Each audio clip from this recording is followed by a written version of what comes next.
All right, welcome to Happy Hour with Chaz. Today we are with General Lewis. We have an amazing amount of content that we want to discover. But before, we have to thank our sponsor, Seven Principles. At Seven Principles, they help veterans with the VA claims process. They also help veterans understand the complexities of how to maximize their disability. And so on today's show, we got a lot to cover, so let's jump right into it. General Lewis, welcome to the podcast. How are you? Yeah, it's good to have you on. I appreciate it. And hey, hello to all your viewers out there. I'm excited to talk with you, man. Likewise, because I have a lot to cover. So first thing I want to ask you, you told me to call you Ron, or at least we call each other Ron and Chaz. Absolutely, right. For those that have retired, E8s, E9s, sure. In your case, 07, 08, 010, et cetera. Yeah. What is the proper way for those that may have served or are still service to address you? Do we address you by your retired rank or by your first name? I will tell you, I am serious about people calling me Ron. Okay. My first career was, really 34 years inside the Army, which was outstanding. You count 4 years at the West Point and then 30 years on active duty. I would do it again tomorrow for this country. Wow. But that was career number one. And I mean it sincerely when I tell people that. That was career number one. I am no longer a general. And when I shake hands, it's Ron. It's Ron. Now, and I respect people who say, "Hey, sir, I'm not going to ever do that. You're always going to be general to me," or whatever. I respect that, and it's not offensive, but I mean it sincerely when I say that. Yeah. I'm not gonna lie. Inside information here, internally, every time I'd say, "Hey, Ron," I'm like, "Oh my God, I hope he doesn't get pissed." I'm like, I should say general, but then I also understand OPSEC. I had a chance to serve with General Petraeus when I was in the Green Zone in Baghdad. Okay. And we had certain things that we would call each other. When he was commanding 101st? When he was commanding 101st. Yeah. And so that was kind of crazy. There. So let's start from the beginning. You served this amazing career in the Army, and you reached heights that really only 1% of people reach in the military. Sure. And out of civilians, less than 1%. Right. Where are you from originally? Where's home for you? Yeah, I am a punk kid from Chicago. Chicago. No, yeah, I am a punk kid from Chicago. I am a product of the southwest side of Chicago. To me, one of the best cities in America. I'm biased. Okay. I am biased. But when you think about places to have good food, great music, the lakefront, the museums, It gets a bad rap for a lot of reasons, and every big city's got places that you shouldn't go and that you should go. Sure. But our experience there was, that's why I am who I am today. Is growing up in Chicago. My dad was Air Force. Okay. My dad was enlisted Air Force. He did 12 years. Okay. And so I was born in Kittery, Maine. In Maine, wow. He was stationed at Pease Air Force Base. Okay. And in New Hampshire, but you had to go across the border, a little small Navy place in Kittery. And so my sister and I were born in Kittery, Maine. Wow. In 1965, we moved to Sault Ste. Marie, Michigan for his last assignment in 1966. Okay. And then we moved to Chicago. He got out when I was 2 years old, basically, and moved us to Chicago, so that's really all I know. Ever since I was 2 years old, I lived in Chicago. I'm a Chicagoan. Yeah. My dad bought the house in 1971. Okay. 99th and Ashland, for anybody, all you Chicagoans out there, kind of the Beverly, Oak Lawn area, 99th and Ashland, 99th and Winston. He bought that place in 1971. We are still there now. Wow. I lost my dad this summer. Okay, I'm sorry to hear that. Yeah, 88 years old. Beautiful life, 88, wow. Superman till he was 86. Wow. I mean it, Chad, seriously, Superman till he was 86. Taught us all how to do everything that we do. He was still playing cards and shooting pool and, hey, Dad, why are you getting up on the roof cleaning out the gutter, when he was like 85 years old? Why are you doing that? You got grown sons and grown grandsons and daughters. Why are you doing that? Well, because that's who he is. He has good work ethic. That's who he is. Yeah. So he left us August 16th of last summer. He was 88 years old. My mom passed in 2017. Wow. She was 80 years old. Wow. And when my mom passed, my mom and my dad were married for 58 years. Wow. So that's how we grew up. Yeah. Mom and dad together, that's the way we grew up. Yeah, absolutely. For 58 years they were together.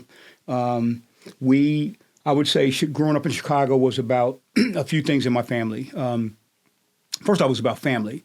There are 6 of us kids, 4 boys, 2 girls. Okay. And we really we didn't need outsiders at times, right? I mean, my little brothers and I are close.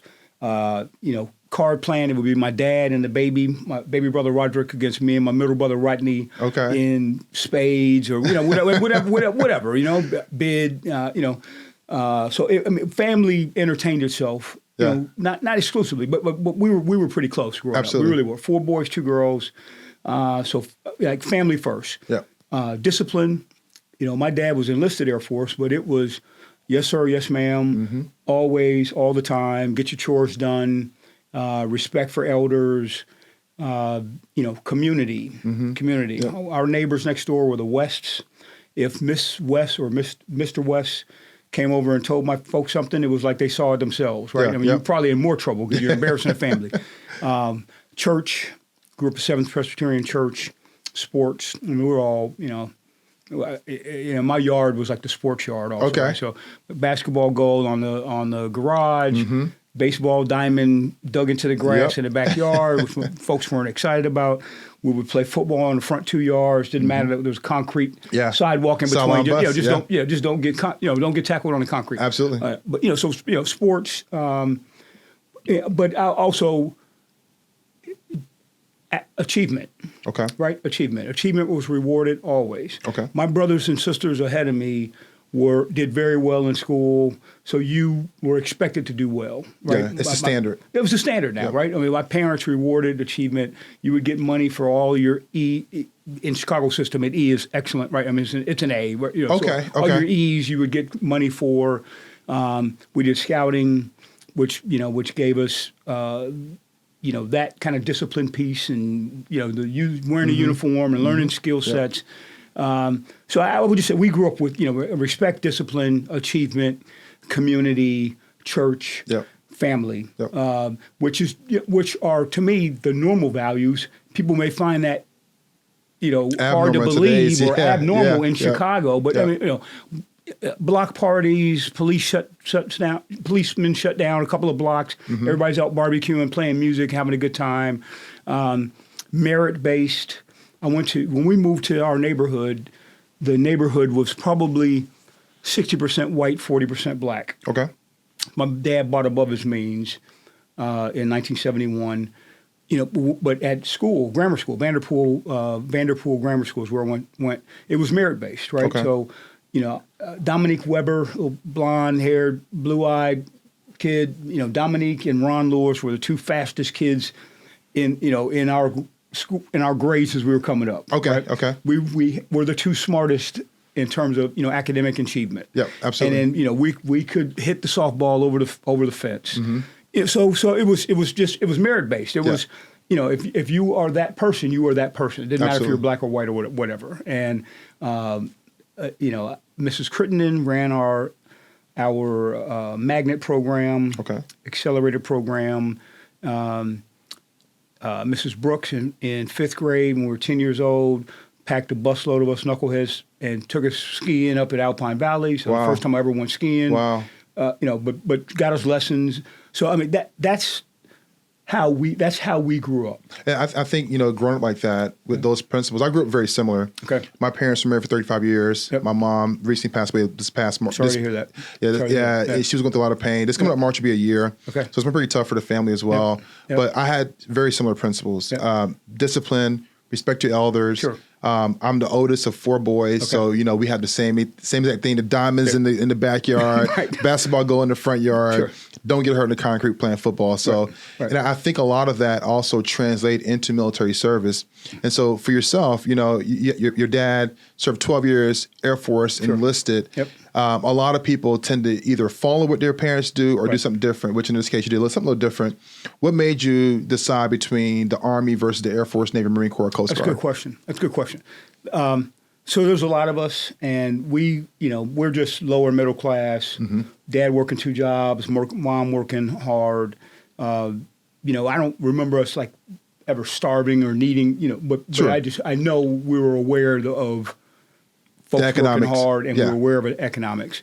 So when grammar school, merit-based, all of that, I got a full scholarship to go to Mendel Catholic High School. That's where I went to school. I went to Mendel Catholic. Okay. My middle brother and I went to Mendel Catholic. Most of my other brothers and sisters went to Chicago. Well, they went to Morgan Park, Chicago Public High School. Okay. But Rodney and I went to Mendel Catholic Prep. I got a full scholarship to go. My folks couldn't have paid for me to go to Catholic So it's like high a private school? Yeah, absolutely. Okay. Absolutely. You said scholarship. Yeah, you pay to go Mendel Catholic preparatory school. So my folks didn't have to pay for that. But I went to Mendel. I did really well in high school. Okay. All boy Catholic high school. I was number one in my class through my junior year. And then my senior year, we started screwing around a little bit. I mean, it just is what it is. You got to have a little fun. Yeah, we started you're working screwing hard. around my senior year, so I ended up graduating number 3. Okay. So number 3 out of your whole entire class? Out of my high school class, I graduated number 3. That's fucking impressive. Yeah, I mean, I was number huge. 1 for 3 years. Yeah. And then I started figuring out Have a what little girls fun. were white like, and I got a job, and we started screwing Making around. some money as well on top of your job. But I mean, so I graduated number 3, and I applied to Harvard. I got accepted at Harvard. Okay. I got accepted at Northwestern, and then there were some West Point cadets that came to see us. A couple of black West Point cadets from the Chicagoland area came and they were set up in our outside the principal's office, little display and everything. Mm-hmm. I didn't really know anything about West Point or the academy. Not really. I mean, and it's a Chicago Catholic League school, so we didn't have JROTC or any of that stuff. Right. Okay. So I went and talked to these cadets in their funny uniforms. Like, who the are blues you all? and the white. Yeah. I'm like, who are you all? What is the deal? Took a brochure, and I went home and I talked to my dad and my uncle. Okay. Uncle Gus. Was your uncle prior service too? My dad and my uncle were running buddies in the Air Force. Gotcha. That's how I met my mom. Okay. Yeah, they were running buddies in the Air Force, best of friends. Mom came to visit her brother. And then dad was there. Exactly. Yeah, so makes sense. I went and talked to both of them about West Point. Okay. What is this? Hey, Ron, West Point is where Patton went, and Eisenhower and MacArthur. And it's prestige and discipline and engineering school. So, my uncle and my dad are telling me telling me about the academy. Yeah. So I went and took a visit and applied. I applied, and then they asked me to come up for a visit. Okay. And I saw the campus, and there were a couple things though that were are pertinent, right? Yep. I didn't have a full scholarship to Harvard. I had a partial scholarship to Harvard. Okay. I didn't get a full scholarship to Northwestern. I had a partial academic scholarship to Northwestern. Gotcha. I had 2 sisters in college when I was in high school, and I had 2 little brothers behind me. Okay. Right? So my mom and dad are paying for my sisters to go to college, and I got 2 little brothers behind me. Very expensive. And then you get to West Point, and they tell you, there's no cost to come here, and we pay you while you're going to school. You just have a 5-year commitment after you graduate. Okay. It's one of the top engineer schools in the United States, right. And leadership, and I'm thinking my folks don't have to pay for me to go to college, and actually and you get paid to be there while I'm there, and the only commitment is 5 years in the Army afterwards. It's an easy decision, and it's the academy, and it's a ring, and all. Yeah. So the decision to me, it was not like I grew up all my life saying I want to be an academy grad, an Army officer, and all that kind of thing. Yeah. That just made sense in our lifetime. 2 in college, 2 behind, more economic burden on my parents to either try to pay for half of Harvard or, a quarter of Northwestern or whatever. Yeah. It was the right economic and life decision, and it was the right decision, to be honest with you, for me. Right. Plus, it was a good chance to get out of Chicago. Absolutely. I went from 1 to 3, starting to screw around.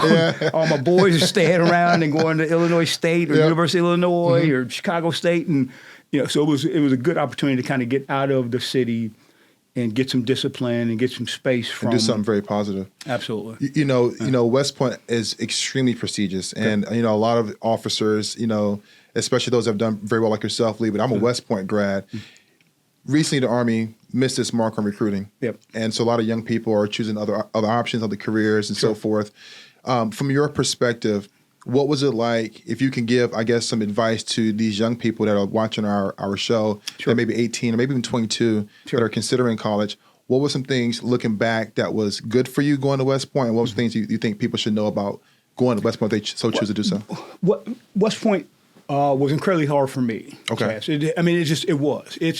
West Point is the best of the best in the country. Gotcha. Right? I mean, like 10% admission rate kind of thing. You know, I mean, Wow. it is the okay, I'm dating myself, but 1 July 1983 is when I entered the academy. You find out how your school, how your region stacks up across the country, right? Okay. I told you, I've got very few A minuses, maybe a couple of B pluses in high school. That's just reality. Sure, yeah. And it's Especially Chicago number 3. Catholic League school. I mean, it was a good school. Okay. Of course, worked hard and all that stuff and met all the requirements or whatever. But when I got to the academy, academically, I mean, I was like struggling, making C pluses and B minuses. I mean, I've never seen, I'd never seen grades like that, right? I mean, it's like a shock almost. It really was. Wow. But and the reality is there are schools in America that have just got incredible facilities, right? Labs, chem labs, and this is like life before computers and all that. You know what I'm saying? But, but I mean, you find out how you stack up against everyone was the captain of the football team or the head cheerleader or the president of their class or the vice president of this and scout. So the NFL of academia. And the academy's looking for for people that are well-rounded. Okay. Right? Not just the smartest, geekiest, or the best athlete. Okay. They're looking for well-rounded people who can handle responsibility. They can show they can multitask. They can do more than one thing. Absolutely. Right? Yeah. That's the academy. That's who the academy's looking for. Absolutely. So was it tough? Yes, tough educationally for me. I majored in mechanical engineering.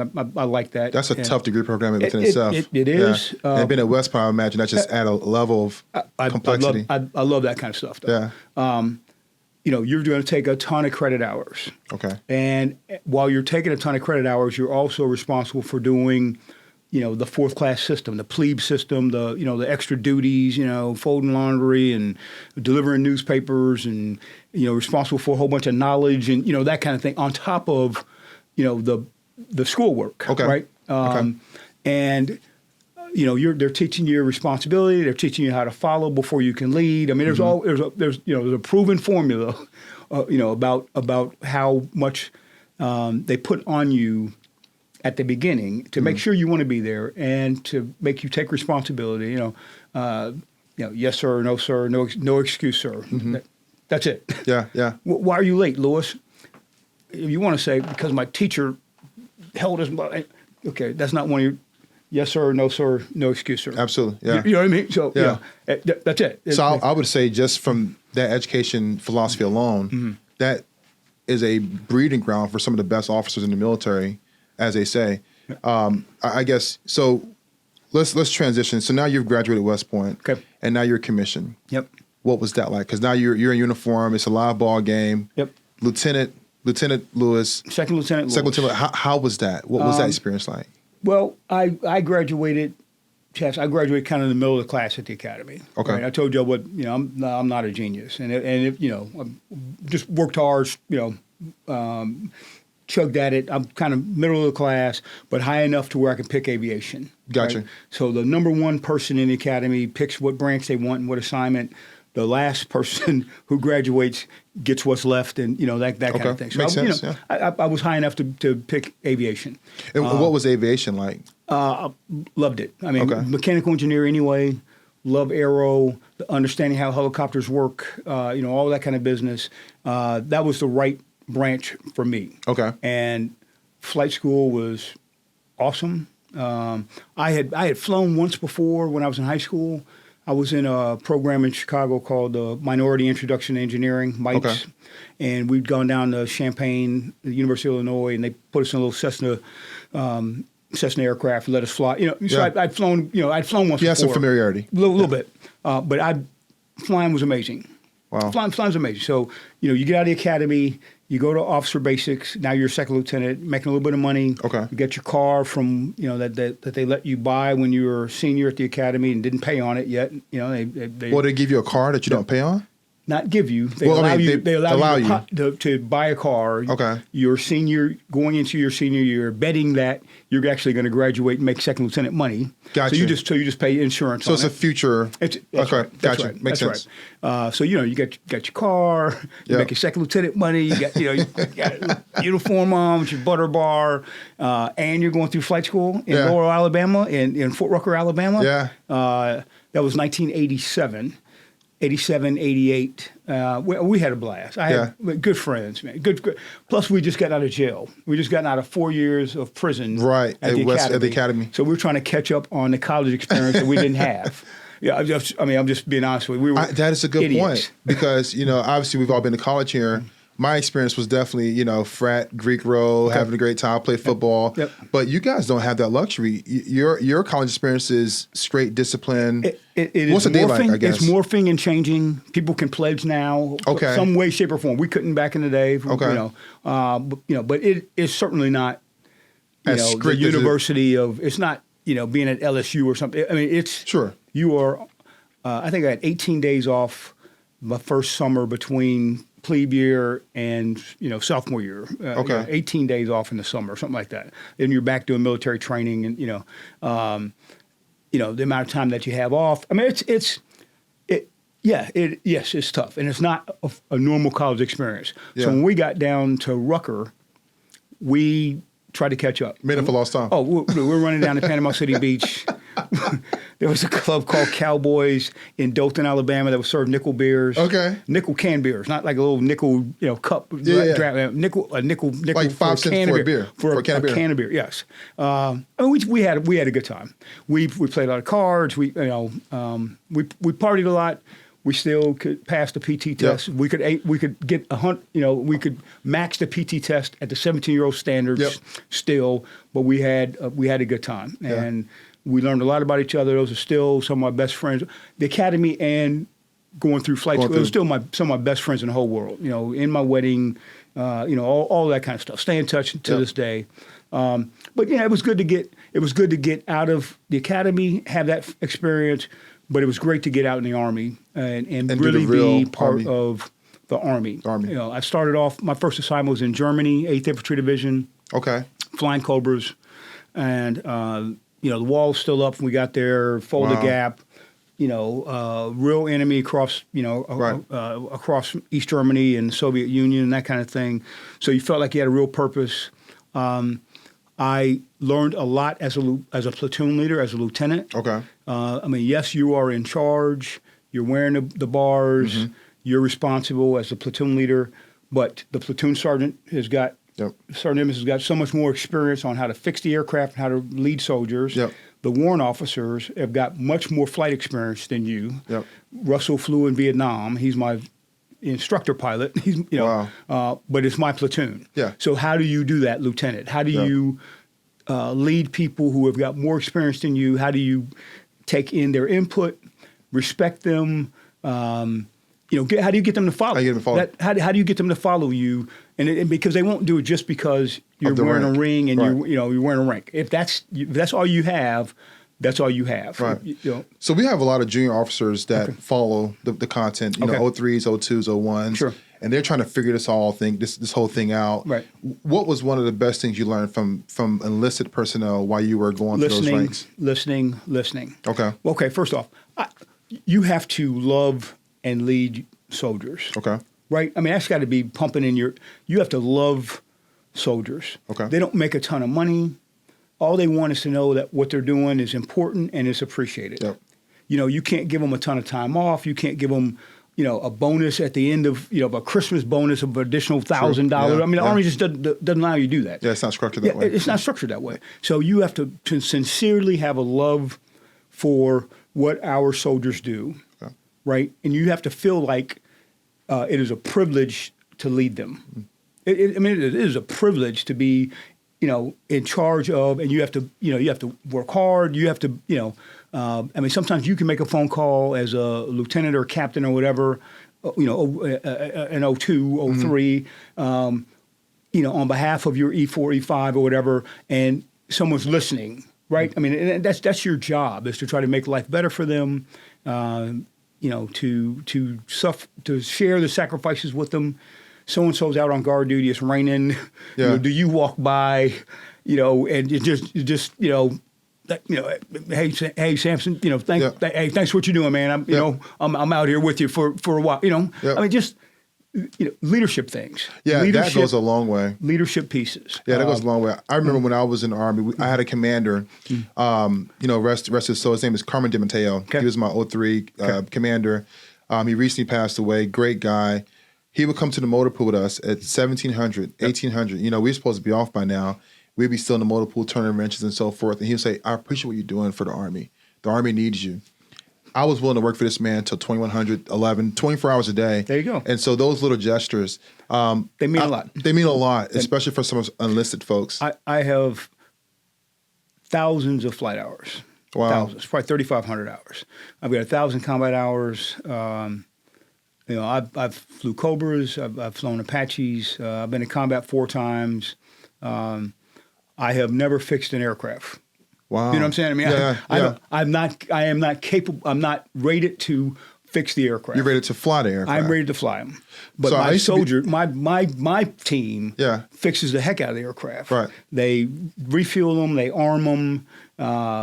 The command post gets you the intelligence and the weather and everything else that you need. Yep. The cooks make sure that when you get off of, when you come back off of the flight line, there's something to eat.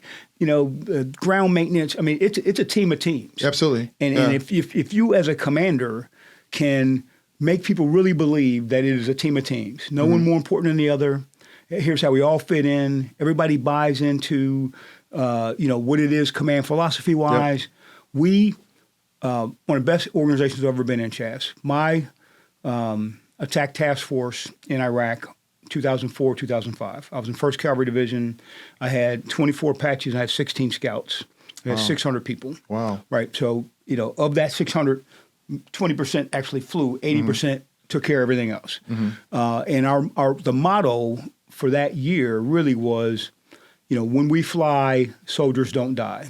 Okay. When we fly, soldiers don't die, which was so true, right? I mean, IEDs going off, people shooting mortars and rockets at our soldiers, ambushes, all of that. So, where was cavalry, right? Cavalry shows up, or cavalry's out in front doing reconnaissance and security and making sure that the way is safe. Yep. Everyone bought into that mentality, right? I mean, not only wearing Stetsons and funny boots and spurs and all that, right? But I mean, this is the air cavalry. Yeah, absolutely. And when we fly, soldiers don't die. Pilots flew as much as they could. I can keep going. I mean, of course, there's some regulations on how much you can fly, you can't fly, and when how much sleep you got to get, and all that kind of stuff. Mechanics, crew chiefs, fuelers, armament. Everyone was like, you know what, we're saving lives. Yeah. I mean, we're saving American lives. Absolutely. And that's what we do. It's expected of us, and they just humped. Chaz, Yeah. I mean, they humped. It was, that's one of the reasons I've gotten promoted throughout the years is because I've had some incredible teams, incredible soldiers, non-commissioned officers, warrant officers who have bought in to whatever it was that the mission was. Absolutely. Loved each other, took care of each other. When we lost people, I lost 4 guys in combat that year. I lost 4 pilots that year. Chuck and Shane, Orlando and CJ. I lost 4 that year as a lieutenant colonel task force commander. But how's a unit rally around that? How do you let people grieve the right way? Learn the right lessons and then get right back up on the horse. They're watching you, commander.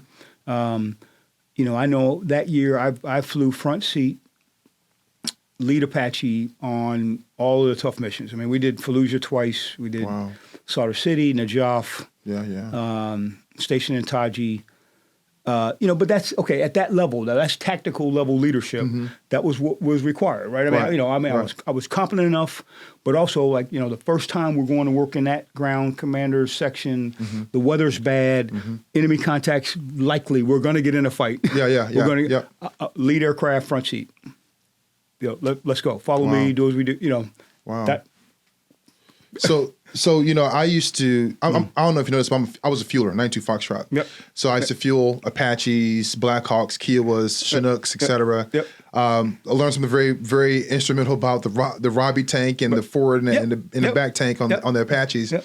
I guess for those that like myself that are very curious, give me I guess some adjectives of like what that experience is like being that lead Apache and being in the cockpit of this multi-million-dollar machine, sure, leading troops and making sure that we're successful in battle. What's that like? Well, I would say a couple things. Yes, one, I trained for it. Okay, I trained for it. From second lieutenant, learning, listening, working hard. Gunneries. Putting stuff. Yeah. 3 years at the National Training Center. Training up cavalry units, air cavalry units, and ground.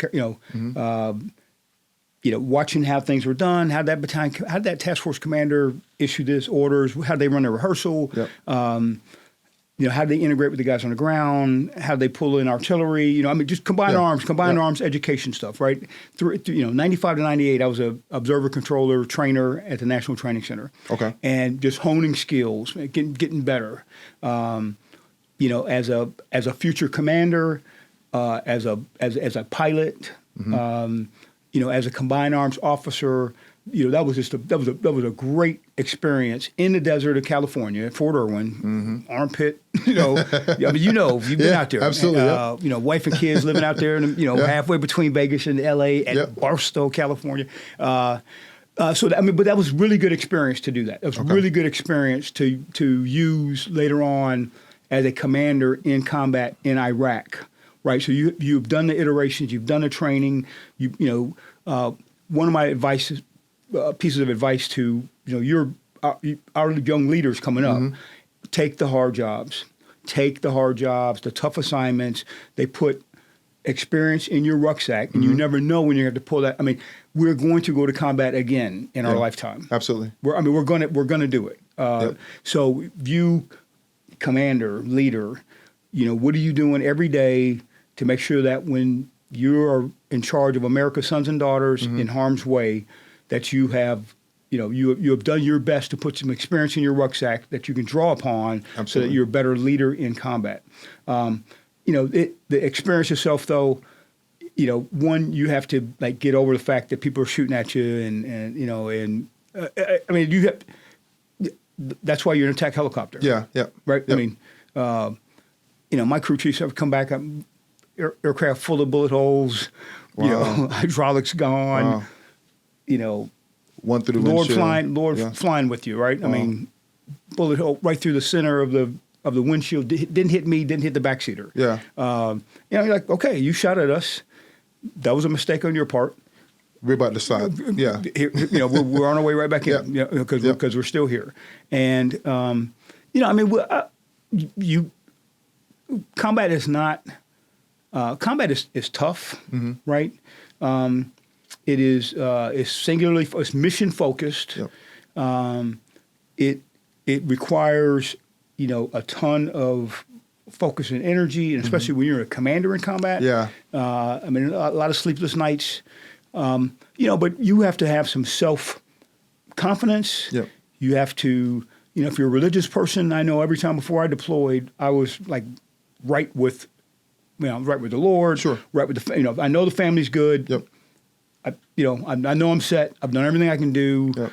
And, now I'm focused on just taking care of the unit, getting the mission accomplished with the minimum amount of losses possible. And trying to get as many people back home and get our piece, get everything done. But you're not worried about yourself, or you're not worried about back home. Before you leave that you've done your best to square up with the Lord, and family's good, wife, kids, everybody's set. extended family. But it is an exhilarating. It is a rush though to experience all of that. Wow. You know what I mean? It is absolutely. It's a rush. Yeah. You know. So you made a good point. You said earlier taking the hard jobs. Yep. And you also had mentioned, making sure things are right, with whoever you believe in, sure. God, Lord, et cetera, and family as well. That's quite a bit to compact in. So I'm gonna break it down in two questions, if you will. First question: when it comes down to taking those hard jobs, I learned from what we discussed. You essentially skipped 1 star, went to 3-star because of the role. I did. You took an opportunity that you didn't probably know what was going to happen, but you went forward and took that hard job. Right. For those guys and gals that are looking to do those hard jobs, what would be your advice in regards to which jobs to pick, and how do you balance home as well? That's a really good question for a successful career. What do you want to be when you grow up? What are your goals inside of the Army? Commissioned, warrant officer, enlisted. What are your goals inside of the Army, right? And then who has achieved those goals already, right? I believe it. I believe in mentorship. Commander Cody, who was the Vice Chief of Staff of the Army, Cody, aviator type. Cody was a mentor of mine. Okay. When I was a company commander, when I was a captain, he was my brigade commander. Okay. And he's a 160th guy. I was looking on Facebook the other day, anniversary of him leading the attack into Desert Storm when he was battalion commander of 1st 101st. But Cody was a mentor of mine, right?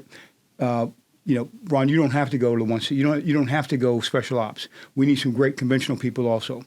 He told me I should go to the National Training Center in 95 to 98 when I got out of command. Okay. And I needed to work for Jim Simmons and E.J. Sinclair, and I needed to learn everything I could out there at the National Training Center.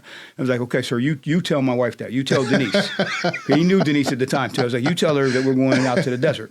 So mentorship. Yeah. Who's done it before? Here's a brigade commander talking to a captain. By the way, I believe in training 2 levels down. Okay. When I was a lieutenant colonel, battalion commander, the lieutenant platoon leaders were mine. Okay. Those were mine to mentor, 2 levels down. When I was a brigade commander in 101st, the captain company commanders were mine. Right. OPDs, mentorship sessions, doing PT together, those were mine to develop, right? Okay. Cody, brigade commander to me, captain,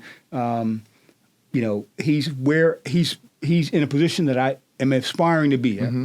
Mentorship. What's the roadmap? Okay. I want to make E8. So I'd like to make sergeant major. I'd like to make So what are the kinds of jobs that in my MOS or in my skill set that put you on the path? Put you on the path to get to. Okay. Combined armed officers. You have to do the tough jobs. The battalion 3, brigade 3, XO. Those branch qualifying jobs. NTC was a tough job. You also, too, Chaz, I was pretty fortunate also. Okay. People recognized that I was doing a pretty good job up front. Okay. Okay, I'm not going to go through my whole career, but when I was a platoon leader, my platoon did well. Battalion commander said, hey, Ron, you know what? I'm going to give you this other platoon. It's the worst platoon in the battalion. It needs your leadership. Yeah. So he put me over there. Okay. So I'd already done well. So I commanded 2 Cobra platoons. Okay. But I didn't know that by him saying that, by him doing that, and by him writing it up on my officer evaluation report, that would be one of those key pieces that are written down that get you promoted early, right? Okay. When I was a captain in the 1st Cavalry Division, there was a battalion, S3, who was a major. He got fired. And my brigade commander, battalion commander said, hey, you know what? We need to take a captain and make him the battalion 3. Okay. We'll take Ron Lewis. Okay. Okay, well, Ron hadn't even commanded a company yet. He's a baby captain. He hasn't even commanded a company yet, and you're going to make him the battalion 3? Yes. Okay. So before I even commanded a company, which is a requirement as a captain, I was a battalion 3. Okay. And I sent guys to Somalia as a battalion 3, and I went to the National Training Center. So that Okay, so there's another opportunity. Absolutely. That someone recognized, thought I could do. I mean, I could keep going up, every rank and tell you a couple, 3 things like that where someone said, I think Ron can do it. Yep. And they put me in a position ahead of myself. And it, of course, it took, hard work and study and all that stuff. But I mean, that's why I got picked up early to major, early to lieutenant colonel, early to colonel, early to general, because of those kinds of, opportunities given, and then the way that they wrote it up afterwards. Right. In the OER. Given on the OER. Yeah. So don't shy away from opportunities. Gotcha. Look for. I mean, and there's a difference between being a seeker. Like man, I got to navigate my. When opportunities come up, take them. Yeah. Try to take the hard jobs. Yep. Try to put yourself in a position where you can take the hard jobs. I'm not saying brown nose. Like some people, I got to be an aide. I want to go be someone's aide because one of these days I want to be a general.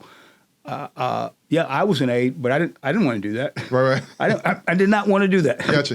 You know what I'm saying? Yeah. I was an A to a 3-star when I was a major. Okay. I'd already been a senior major. I'd done these hard jobs already as a major, and now you want me to go make coffee and carry a bag around for somebody and carry their coins around? That's what an aide does? That's not what an aide does. Not what it does, but I mean, that's part of a function. The reality is you get to be in the room with a very senior leader at all of the decision making that's happening. Wow. You're riding in the car. At this point, I was in Korea when I was an A to a 3-star.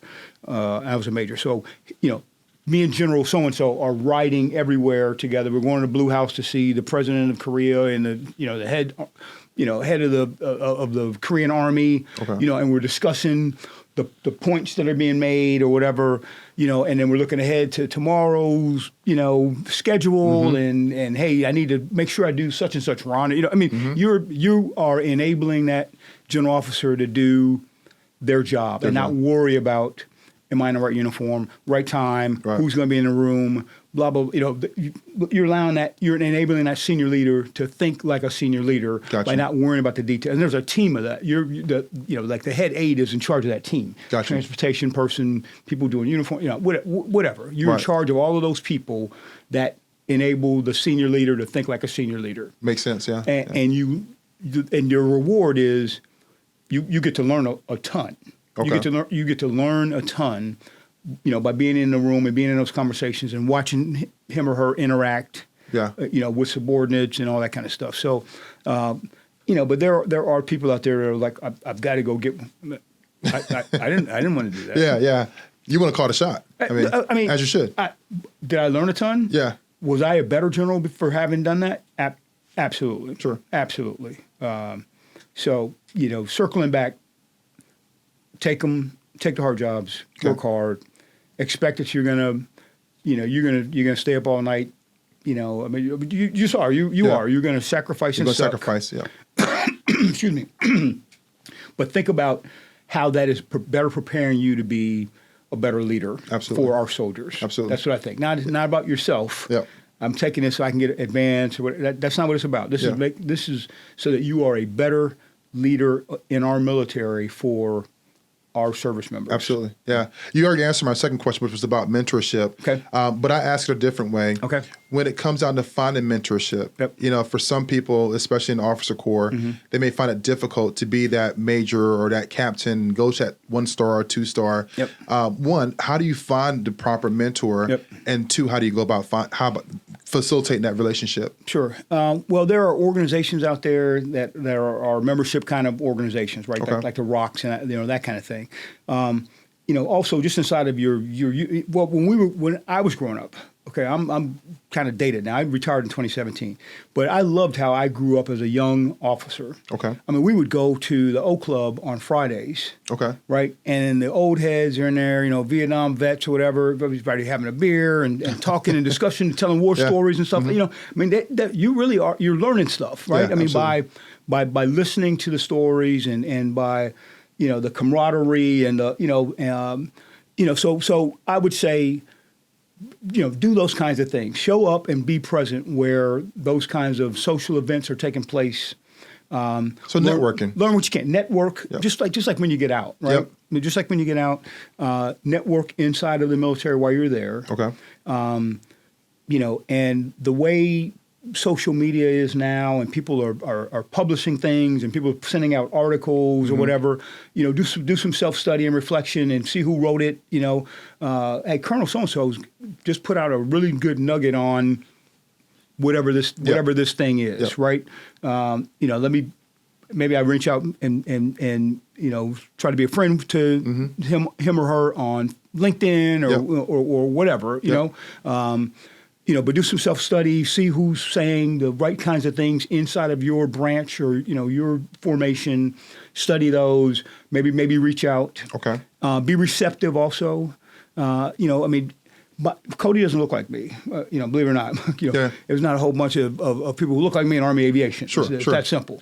So it doesn't have to be just, I went to this black officer or this, who are the smart people inside of your MOS, your branch, who are making a difference or whatever, and try to listen and take the advice. Absolutely. I will say one last thing on that too, Chaz.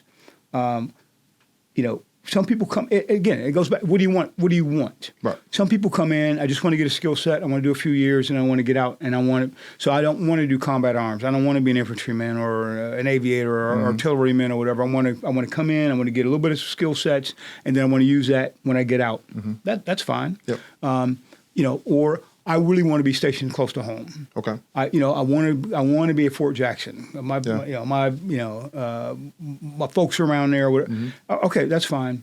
But make sure when people are advising you of that, hey, don't go to that MOS. Make sure you go to this and that, and make sure you're here and that.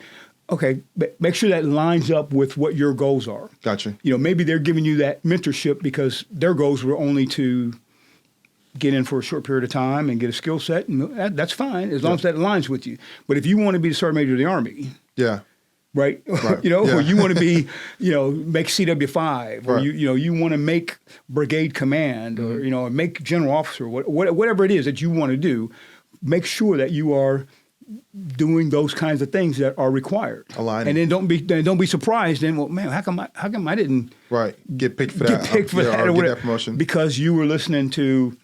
Yeah. Hey, don't go do that crazy stuff with those guys. Or make sure you get stationed here. As opposed to go to the 82nd, go to 101st, go to 1st Cavalry Division. Do the hard stuff. Yep. So it just all depends. What do you want to get out of it? Absolutely.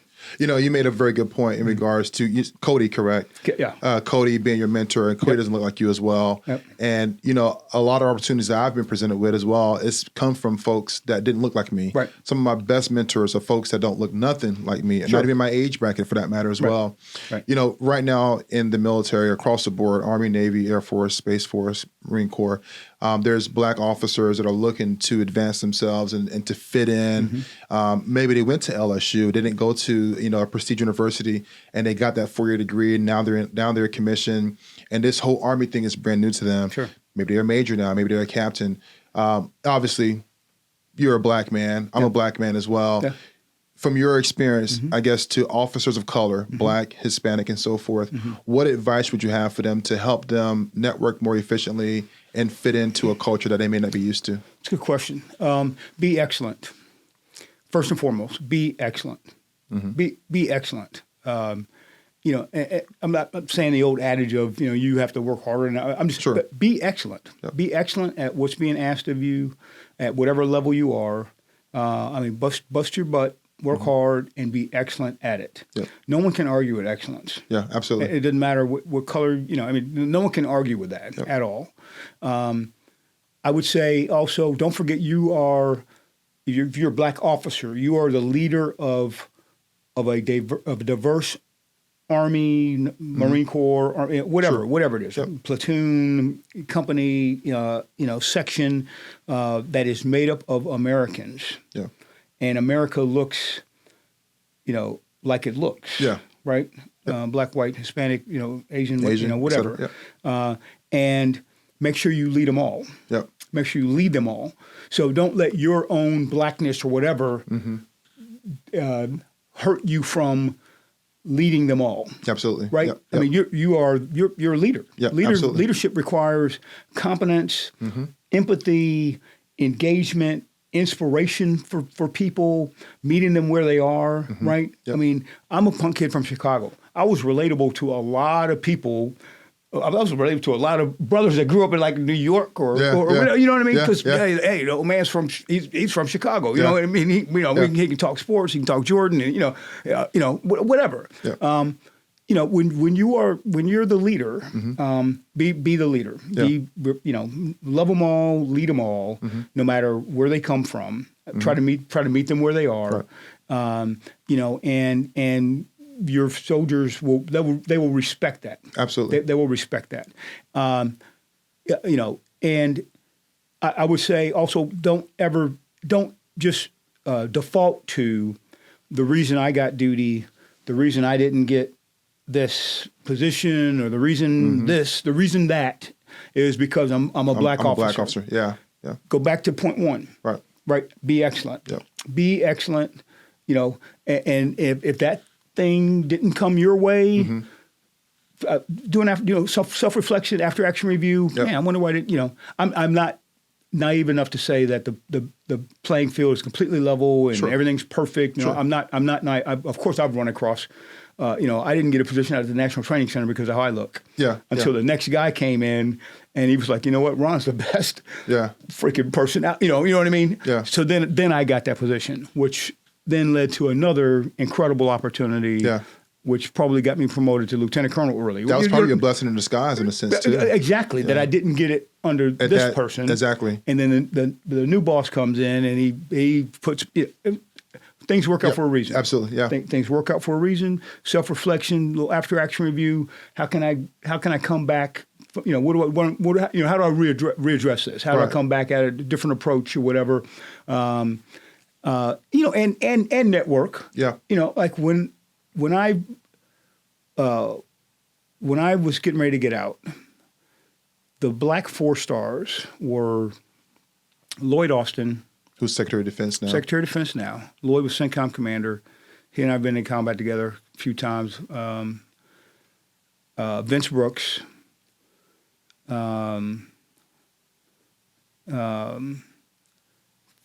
Signal Corps. Dennis Vi. Okay. I think that was it. I think there were 3 Black 4 stars at the time.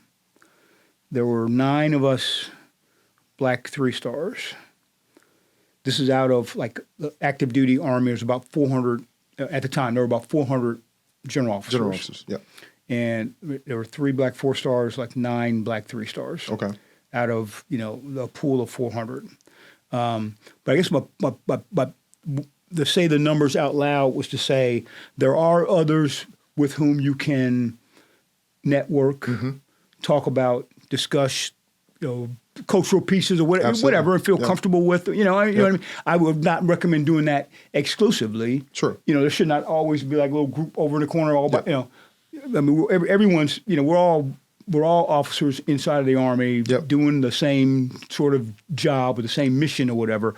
But there are people that you should be able to network with and find and with whom you find comfort and likeness and that kind of thing. I encourage that 100%. So everybody lifts each other's up. Lift each other up. Absolutely. And if you want to, I mean this. If you want to reach out to me, do that. Yep. I mean that sincerely. I still stay engaged with veterans, and I mean, Absolutely, what I do. Yeah. And for viewers, we'll make sure his contact details are in the comment section as well, so you guys can reach out. I mean that sincerely. Absolutely. Happy to ask. I mean, I'm dated now. I mean, I have to go look up something. Maybe that regulation changed, but I mean that sincerely. Absolutely. Yeah. Now, with the current political tide, things are taking a turn, if you will. Trump is going through the legal battles that he's going through. Yes, he is. However, despite that, he has won Iowa. Yep. He's also won New Hampshire. Yes, he has. We've seen the level of divisiveness in the military branches between Trump and Biden, Trump and Hillary, Clinton, and all these different ideologies. Yep. What advice would you have just for military personnel overall to, one, govern themselves accordingly based on the political landscape, but also be able to still serve for a commander-in-chief that they actually vehemently may disagree with or agree with? Wow. I don't envy people who are serving under this piece right now. I don't envy us. I would remind us that we are apolitical. If you're wearing a uniform, you are apolitical. Make sure that you understand the rules and regulations. Can I show up at this rally if I show up in uniform? Make sure you understand the boundaries of our apoliticalness and adhere to that. Yeah. You're still a human being and an American soldier, American citizen. So you're authorized your own thoughts and your own vote. On who you support and that kind of thing, but please, I'm just asking people, make sure you remain apolitical. That's one of the stalwart pieces of being in our military. That's why we can go from working from Fort Reagan, to, you know what I mean. That's why we can do it, right? Because absolutely. That's the commander in chief, right. And we swear an oath to the Constitution. Not to a person, but it requires us to be apolitical. Absolutely. I would also say, people should stay balanced and informed. Okay. That's I'm out now, right? So I watch, this is me, Chas, every day. I watch a little bit of Fox. Okay. I watch a little bit of MSNBC. CNN, MSNBC and Fox. Yeah. I do that every day. Likewise. So that I can keep an eye on where everyone is. Right. I can make my own decision. Yep. I know how this is supposed to work. Absolutely. I know how it's supposed to work. Yep. When I got out in 2015, I was working for the Obama administration. You mentioned, me jumping from 1 to 3. That was interesting. Okay. I was rolling. I was in great shape. Yeah. As a 1-star, I was a deputy commanding general for in the 101st. Yeah. As a 1-star, I was chief of staff to deputy secretary of defense. I came back and I was the chief of public affairs for the Army. Wow. Stepping stone to go back and command the 101st. Yeah. I've been the first person that looks like me to go command the 101st Airborne Division. My favorite unit. Spent 6 years there, commanded my brigade there, and anyway, I love the 101st. Yeah, I was set up to go do that, and then President Obama fired Hagel, right? Chuck Hagel, and then fired Chuck Hagel as the Secretary of Defense. Yeah. And then he picked Ash Carter to be Secretary of Defense. And I happen to have worked for Ash twice. Yeah. So Ash was like, Ron's going to be my senior military advisor. He's going to be my military chief of staff. And everyone's like, Ron's only a 1-star. Yeah. That's a senior 3-star position. Yeah. It's a senior 3-star position. What do you mean? No, I know Ron. I trust Ron. He's going to do this job. But that goes back to your advice of taking those hard jobs. So all the way back, that more than a decade of experience of work that you've done from that second lieutenant role to now. That's right. Taking those hard spots. That's why Ash could easily tap you and make it make sense. Another one of those, take the hard ones. Yeah. And that was a really difficult job. Wow. Yes, that was a really difficult job. Not an eye story, just the way things worked out.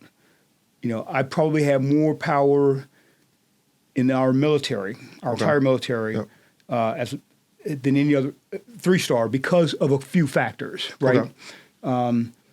The SecDef didn't have secure comms at his place. The secure comms are at my place, right? So I had secure comms. Yeah. So I'm talking to the National Security Advisor, Susan Rice, every night. Yep. I'm talking to all our combatant commanders. I'm talking to all of the undersecretaries, through my comms and my phone, on behalf of the boss. So, there's a lot of trust. Absolutely. There's a lot of trust. I'm You're going damn near to running the White the country House in a sense. And I'm going to the White House and talking to the chief of staff. Wow. All that is just true. Yeah. Right. It was a challenging job. Took a lot of time and effort. Yeah. Everybody's on different time zones, a lot of different travel.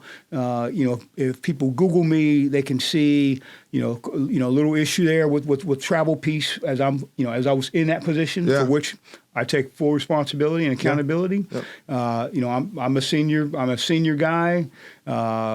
And the higher up you are, if you show your ass just a little bit, people can see it because they're looking up. Yeah. But just know that, that's about resilience or whatever. Absolutely. I didn't complain about anything when I was on my way up. People were like, "Hey, Ron, something happened to Petraeus, and something happened to this person and that person. Yeah. Nothing really happened to them, though. But you had to pay a nice. Yeah, it is what it is. There's a saying that I was advised on or told that every great leader has at least one Article 15 field grade large demotion. Somewhere. You experienced that demotion essentially. Yep. What was it like? The experience of Ash Carter, Secretary of Defense, coming to you as General Lewis and saying, "This is my decision, what I have to do." And then, of course, we see the press side of things. Sure. We see what happened at headquarters, Pentagon. Yeah. But in your own vision, how did you bounce back from it? What was that experience like, and how did you manage your family with this as well? Sure. Those are good questions. Again, number one, I love our military. Yep. I love our military. Would I go back and serve 34 years with an ID card, 30 on active duty again tomorrow? Yes, I would. I think we have the greatest country on the planet. Mm-hmm. I was happy to serve our country. I love our military. I miss our soldiers. I miss our camaraderie. Yeah. And I have the utmost respect for our military. Period. Yep. Full stop. So no sour grapes or any of that kind of stuff. Second, it is resilience. Mm-hmm. I'm not going to relitigate any kind of investigation or whatever. Just anecdotally know that if you have a personal credit card without a chip on it and you're overseas on a trip, and your bank does not allow you to use that, and you have to keep moving because you're on a trip. Absolutely. Yep. You have no other choice but to use your government credit card and then pay it back when you get back. Mm-hmm. Yep. That is still wrong. It is against the regular. So I'm just saying, anecdotally, you just have to say, okay, that piece is incorrect. I'm responsible and accountable for it. I take that. Yep. No problem. Yep. Got that. But then what I would also say, though, is there's a difference between being on the Army staff and being with the Army and being on a political staff up at that level. Yeah. With civilian control of the military and civilian pieces that are just a little bit different than people wearing uniforms. Right. That's just a reality. Yep. So you need to know how to operate and negotiate inside of that environment that is not just military inside of my platoon, inside of my company. Wow. And you can't have blind spots. You can't have lack of awareness when you're operating in that environment. Absolutely. And I would say I was guilty of a little bit of lack of awareness of my environment, my political environment at the time as well. So those are not. You asked me about it. Yeah. Those are not excuses. Those are just kind of facts as far as I'm concerned. Yeah. And I am happy to have served. Mm-hmm. I was blessed to make 3 stars. Absolutely. At 49 years old, which is very young. 49-year-old 3-star. I don't know what the facts are, but I would assume you're probably one of the only ones that make 3-star by age 49 years of age. May have been a couple. I don't know. But my family survived all of that. Yeah. My personal family, my extended family, mom and dads, and all that, brothers and sisters, and all the experiences that I've had. I went around the world as, not just in combat, but in those senior jobs. Mm-hmm. Yeah. I mean, I've been everywhere: Israel, Saudi Arabia, Estonia. How many countries would you say? I would have to go grab my passport. But I've seen a lot. Yeah. And I've done a lot. And my goal when I got out was to how do you take those experiences and lessons learned on leadership and relationships and everything else, and how do you make people better, business leaders better, which is what my company is now. And then I still work with the chambers. Yep. I still serve by being the vice chair of military affairs for the Hampton Roads Chamber. Yep. I'm still a role model to a ton of people. Absolutely. For having punk kid from Chicago, goes to the academy, helicopter guy, makes 3-star general, however I can benefit people from that story. Yeah. I want to do that for sure. You tell a story of resiliency and bouncing back and learning from mistakes and being honest and open about it. That's right. And then you also talk about transitioning, leaving the military and now, being now the CEO of LTC2 Consulting. Yep. A lot of people have difficulty transitioning out the military, officers and enlisted alike, across all branches. What was it like for you to transition from being a 3-star general in the Army, 30 years of military service and experience, to now coming out being a civilian and in a civilian landscape where, that's just Ron. Right. Whereas to folks like me, no, that's General Ronald Lewis. Right. What was that like to transition and now be the CEO of LTC2 Consulting? Sure. Well, I think people who need to transition well. Yeah. I think people need to plan in advance to transition well. Okay. Right. As you're going through the transition assistance programs, as you are, looking at resume writing, as you're thinking about who you want to be in life number 2, people need to start your transition planning early. Gotcha. As early as you can, and try to transition well. Okay. Which to me means that you have, kind of thought about location. Well, I mean, things that are important, right?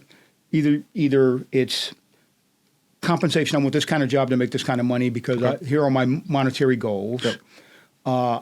Or I want to land in this place in the country or whatever, or outside of the country. To me, the most important thing is location. So I will take any kind of position, job, whatever I'm doing, as long as I'm in that location, because that's the most important thing to me. Or, job type. What is it that, what is the most important thing to you as you are planning your next life? Okay. Compensation, location, or the job itself. Gotcha. The type of profession that you want to be in. Expect that. When you get out in the civilian world, it's not the same exact mission focused camaraderie, trust of word. It's the opposite almost. This person is in my foxhole. I know I can trust him or her. I know the training that they've done. That's not quite exactly the same thing when you get to the civilian world. It's not quite exactly the same thing. Know that don't undersell yourself. Okay. Right. Don't sell yourself short on what you're capable of doing. Gotcha. The experiences that you've gained in the military are incredibly valuable out in the civilian world. Absolutely. People will pay you for being a great teammate, for your leadership skills, for your duty and your work ethic. Yeah. Just showing up on time. Or just showing up sometimes. Right. All the, the reliability stuff that you take for granted. Right. Let alone your skills, welding and, truck mechanic and aviation and all, but don't sell yourself short on what you're capable of doing. But you need to be able to articulate that to your civilian counterparts, right? Absolutely. I mean, and there's lots of programs that help you with resume writing and how do you translate that military skill set and terms and wording into something that a business owner, an HR person can understand and is willing to give you the opportunity and willing to give you hire you for. Absolutely. And then there are some expectations about us, right? Be it senior leaders. Okay, he was a general. He had AIDS. He probably thinks he had AIDS as an aide de camp. Yeah, as an aide de camp. Got to clean it up because people think that's crazy. Right. He probably has expectations. He's going to want people to hop to attention when he comes around. Yeah. And, blah, blah. And that's not how we do things around here. Okay, well, or the person's probably got PTSD, he's been in combat, and they're going to go off and do crazy things here in our. So there are some stereotypes out there about us as veterans. Absolutely, exactly. That we need to make sure we stamp out, be aware of, and just do your best to alleviate people's fears. No, I don't want anybody calling the building to attention. It's not necessary. It's overkill.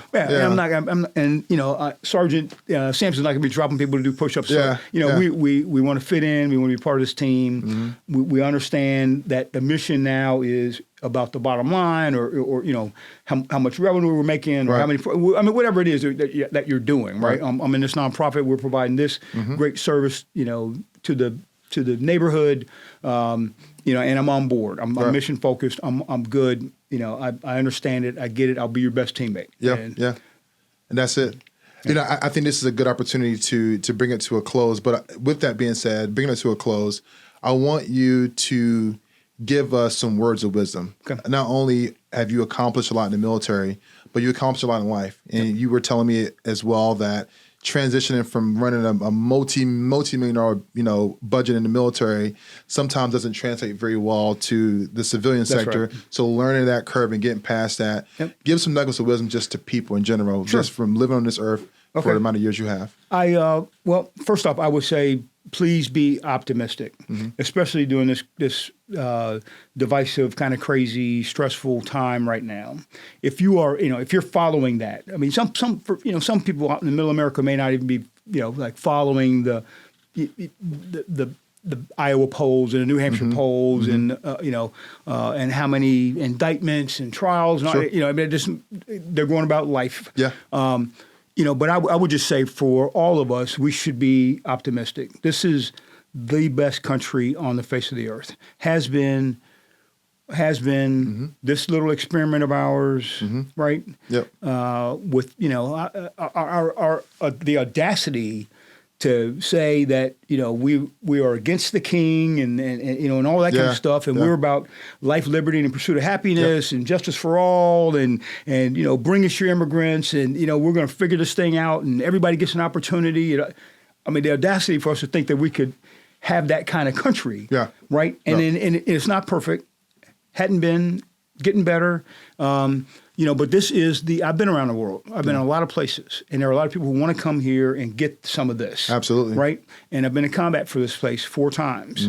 I believe in this place. And I just think that we should remain optimistic, that we are America. We are the great experiment. We are the beacon of light.